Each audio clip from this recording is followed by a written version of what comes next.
Olá.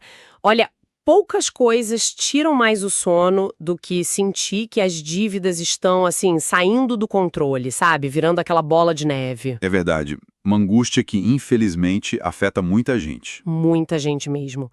Mas parece que existe uma luz no fim do túnel, ou pelo menos uma tentativa de criar um caminho, né?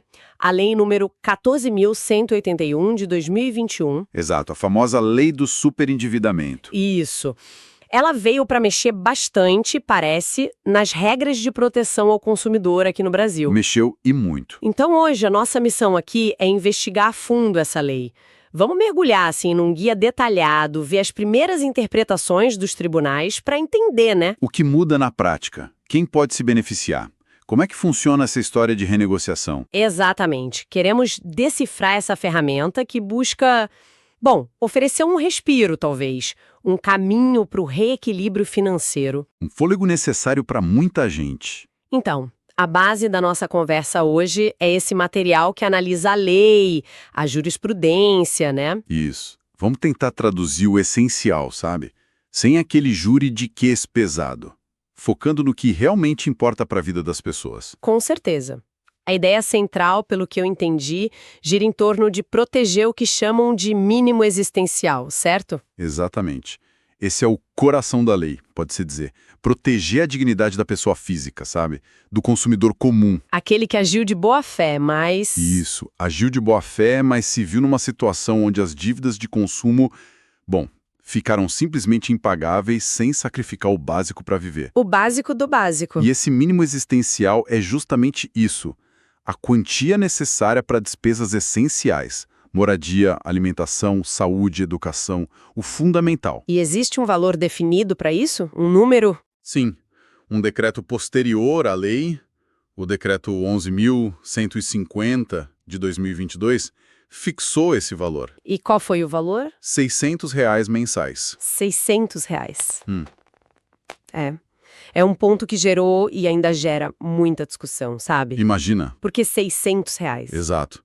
Diversos especialistas, entidades de defesa do consumidor, argumentam que esse valor é muito baixo, totalmente desconectado do custo de vida real na maior parte do país. Parece insuficiente para garantir essa dignidade que a própria lei prega, né? Exatamente. É uma crítica bem forte e recorrente. Entendo. Realmente, R$ 600 parece pouco para cobrir o básico hoje em dia. Mas assim, além de lidar com quem já está nessa situação difícil, a lei também tenta evitar que se chegue nesse ponto, não é? Tem uma parte de prevenção. Isso é fundamental. O que eu acho fascinante nessa legislação é justamente essa abordagem dupla.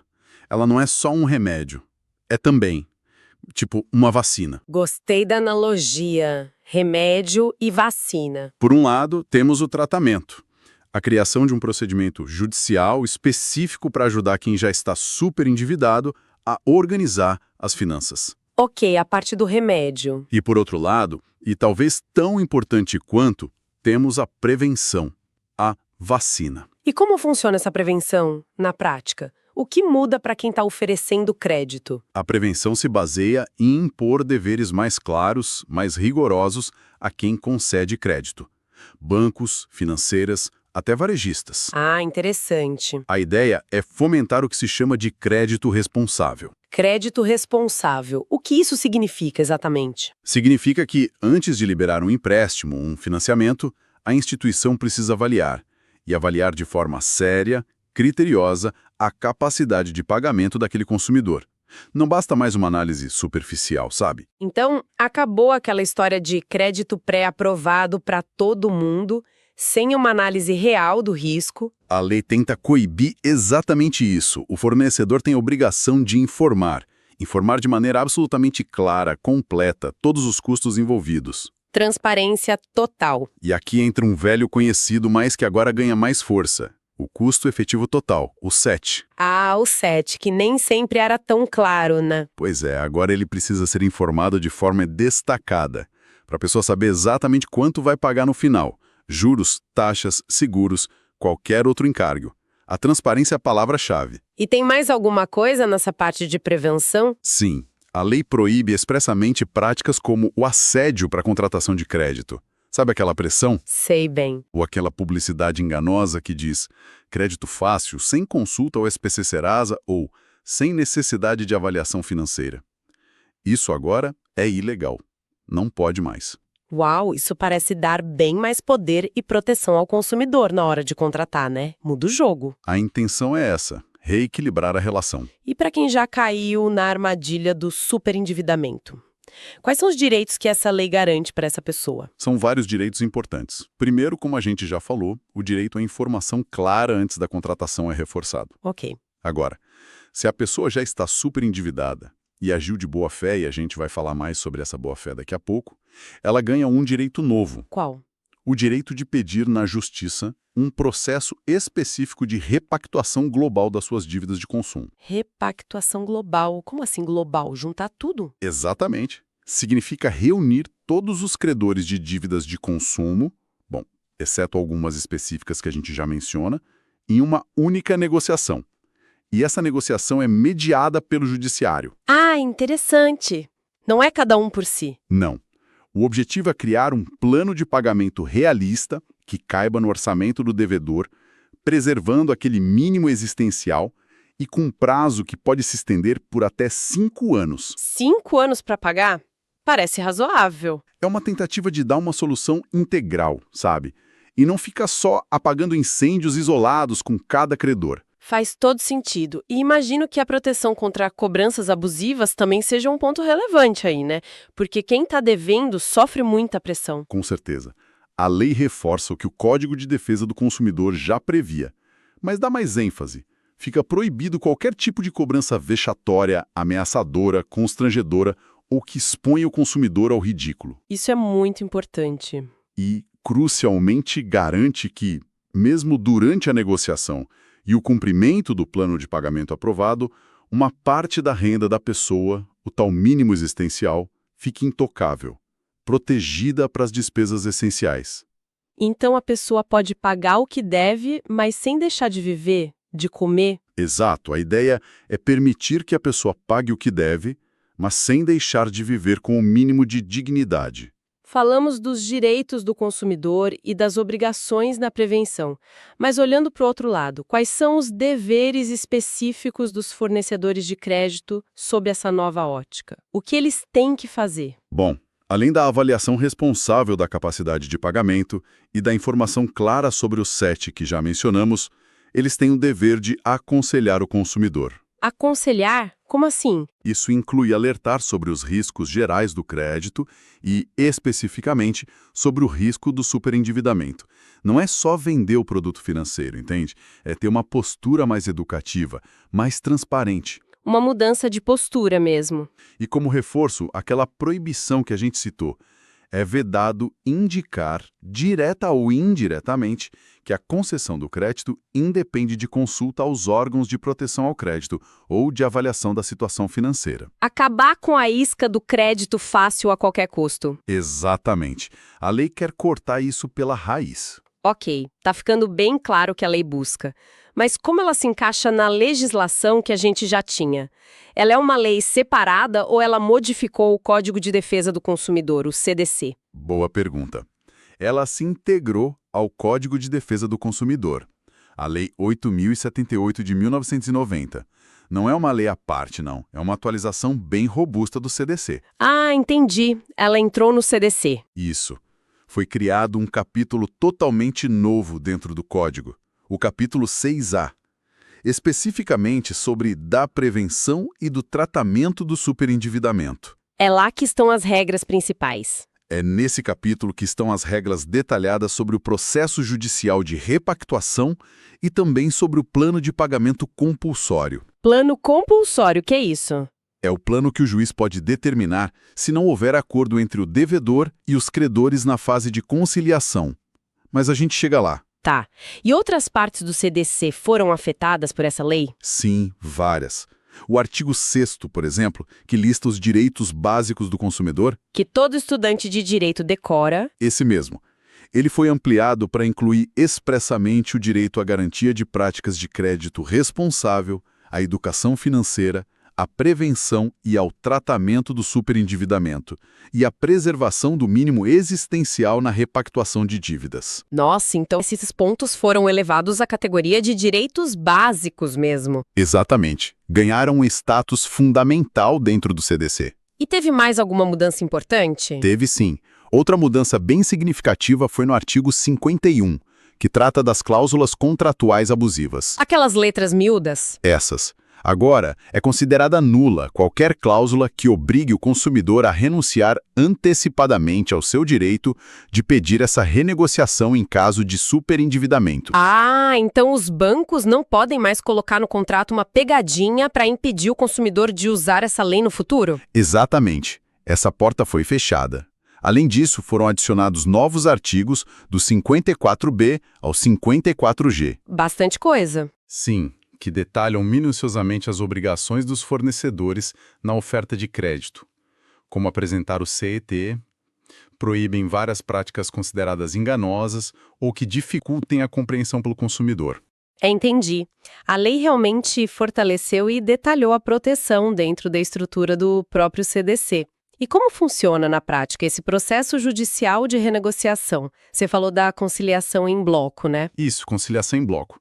O processo geralmente começa com o consumidor, de preferência assistido por um advogado ou pela Defensoria Pública ou mesmo por órgãos como o PROCON, entrando com um pedido na Justiça. Ok, o consumidor toma a iniciativa. Sim, e o primeiro passo é marcar uma audiência de conciliação. Para essa audiência, são convocados todos os credores das dívidas que podem ser renegociadas. Todos juntos, ao mesmo tempo? A ideia é essa, juntar todo mundo na mesma sala ou na mesma audiência virtual, né? E quais dívidas podem entrar nessa negociação? E quais ficam de fora? Tem alguma regra? Tem sim.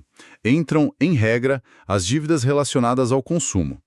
Empréstimos pessoais, crediários, dívida de cartão de crédito, cheque especial, até contas de serviços essenciais, como água, luz, gás, que estejam em atraso. As dívidas do dia a dia, basicamente. Isso.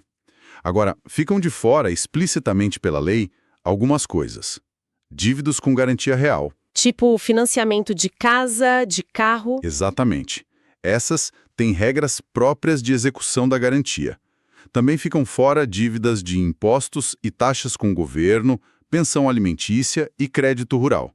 Essas seguem seus regimes específicos. Entendi. Então, foca nas dívidas de consumo sem garantia real. Correto. Nessa audiência de conciliação, o consumidor apresenta uma proposta, um plano de pagamento consolidado. Ele mostra a sua real capacidade financeira e como pretende quitar os débitos ao longo do tempo. Respeitando aquele limite de até 5 anos e o mínimo existencial. Perfeito. E aí entra o conciliador ou o mediador judicial, tentando facilitar o acordo entre o devedor e todos os credores que estão ali presentes. A grande vantagem é tentar resolver tudo de uma vez, de forma organizada. Parece um mecanismo bem interessante para evitar que o devedor fique perdido negociando pingado com cada credor, um de cada vez. Exato. Essa é a lógica. Otimizar e buscar uma solução global. Mas e se não houver acordo nessa audiência? Se algum credor não aceitar o plano? Boa pergunta. Se a conciliação com todos os credores não for bem sucedida, o processo não acaba aí. O juiz pode, a pedido do consumidor, instaurar um processo específico para revisar os contratos e estabelecer um plano de pagamento compulsório. Ah, então o juiz pode obrigar a aceitar um plano. De certa forma, sim. Nesse caso, o juiz vai analisar toda a situação, verificar a boa-fé do devedor, calcular o valor que sobra depois de garantir o mínimo existencial, e aí ele determina como as dívidas remanescentes serão pagas. Ele impõe esse plano aos credores. É uma segunda etapa, mais interventiva, para garantir uma solução. Entendi. Uma garantia de que alguma solução vai sair, mesmo sem acordo inicial. Exato. Isso nos leva a como os tribunais estão vendo tudo isso. A lei é de 2021, né? Relativamente recente. Já existe uma linha de interpretação se formando, por exemplo, lá no Superior Tribunal de Justiça, o STJ. Sim, a jurisprudência ainda está em construção, claro. Mas o STJ, que tem esse papel importante de uniformizar a interpretação das leis federais, como o CDC, já deu algumas sinalizações importantes. E quais seriam essas sinalizações? Um ponto que tem sido central nas decisões é a análise da boa-fé do consumidor. A tal da boa-fé. E o que significa boa-fé nesse contexto? Como o STJ tem interpretado isso na prática? É algo subjetivo, não? É subjetivo, sim, e a análise é cuidadosa. A tendência que a gente observa é considerar que a lei se destina àquele consumidor que se endividou por circunstâncias da vida, sabe? Por acidentes existenciais. Tipo, perdeu o emprego, ficou doente. Exatamente. Desemprego, uma doença grave na família, redução inesperada de renda, um divórcio complicado, coisas que fogem ao controle da pessoa. E não para quem foi irresponsável de propósito. Isso. A ideia não é proteger quem agiu de forma premeditada, contraindo dívidas já com a intenção de não pagar ou de forma claramente imprudente e irresponsável. É uma análise feita caso a caso pelo juiz, olhando a história concreta da pessoa. Não é um cheque em branco para qualquer devedor. De jeito nenhum. Entendo. Essa análise caso a caso parece crucial, mas também pode gerar alguma insegurança, imagino. Cada juiz pode ter um olhar, né? Pode. Mas a tendência é seguir essa linha de raciocínio. Analisar o contexto do endividamento. E sobre quais dívidas podem entrar na repactuação? O STJ tem sido mais amplo ou mais restrito? O STJ parece inclinado a uma interpretação mais abrangente do que são dívidas de consumo, buscando incluir a maior parte dos débitos comuns do dia a dia do cidadão, desde que não sejam aquelas expressamente excluídas pela lei, como a gente já falou. O objetivo parece ser dar efetividade ao mecanismo, então. Exato. Fazer a lei funcionar na prática. E tem uma questão que sempre surge com leis novas, né? Ela pode ser aplicada para renegociar contratos que foram assinados antes de julho de 2021, quando ela entrou em vigor? Ou só vale para dívidas novas? Esse é um ponto super debatido, super importante, mas a tendência que vem se desenhando no STJ é de permitir a aplicação da lei especificamente do processo de repactuação, mesmo para contratos anteriores. Sério? Mesmo para contratos antigos? Como eles justificam isso? O argumento principal é que o superendividamento não é um ato isolado, que acontece só na assinatura do contrato, sabe? É uma situação que se prolonga no tempo, tem efeitos contínuos na vida do devedor. Ah, faz sentido. É uma condição, não um evento único. Exatamente. Assim, a lei nova, ao criar um mecanismo para lidar com essa situação atual de dificuldade, poderia sim ser utilizada para buscar a renegociação, mesmo que a origem da dívida seja anterior a ela. A lei trata da situação presente do superendividamento. Nossa, isso é bem significativo. Amplia bastante o alcance da lei e o número de pessoas que podem se beneficiar. Com certeza. É uma interpretação de grande impacto. E tem alguma decisão específica do STJ que vale a pena a gente mencionar, mesmo que seja indiretamente ligada a essa lei? Sim. Vale citar o tema repetitivo 1085. Tema repetitivo 1085. O que ele diz? Embora ele tenha sido decidido um pouco antes da lei entrar em vigor, ele toca num ponto nevrálgico que a lei também aborda: a proteção da renda. O STJ afirmou a tese de que o simples fato de um empréstimo ser na modalidade consignada... Aquele com desconto direto na folha, né? Isso, com desconto direto em folha de pagamento ou benefício. Esse fato, por si só, não afasta a regra da impenhorabilidade do salário ou da aposentadoria. Ah, mesmo no consignado tem limite. Exato, mesmo no consignado é preciso respeitar um limite que preserve a subsistência do devedor. Isso dialoga diretamente com a proteção ao mínimo existencial que a nova lei trouxe de forma explícita. Reforça essa ideia. Interessante essa conexão. Mostra uma preocupação que já existia nos tribunais e o Supremo Tribunal Federal, o STF, que lida mais com as questões constitucionais, já se pronunciou sobre a lei do superendividamento? Olha, Decisões aprofundadas sobre os mecanismos específicos da lei, tipo como funciona a conciliação, os detalhes do plano compulsório, isso ainda não chegou ao STF, ou se chegou, não foi julgado em definitivo. Então o STF ainda não analisou o mérito da lei em si. Não nesses detalhes operacionais. As discussões no Supremo geralmente envolvem aspectos mais amplos. Constitucionalidade de algum ponto específico da lei, conflitos de competência entre justiças, coisas mais macro. Mas a gente pode inferir alguma coisa da jurisprudência geral do STF, do que ele já decidiu sobre outros temas parecidos? Certamente. Se a gente conectar isso ao quadro geral do que o STF já decidiu ao longo dos anos, a gente vê uma base muito forte para a validade e para a importância dessa lei. Como assim? O Supremo tem uma jurisprudência muito consolidada sobre a centralidade da dignidade da pessoa humana. Que é fundamento da República, né? Exatamente. E também sobre a necessidade de proteger o consumidor, que é reconhecido como a parte vulnerável na relação de consumo. A lei do superendividamento se alinha perfeitamente a esses princípios constitucionais. Então a lei estaria de acordo com a Constituição, na visão geral do STF. Tudo indica que sim. Ela é vista, nesse contexto maior, como um instrumento legítimo e necessário para concretizar esses direitos fundamentais.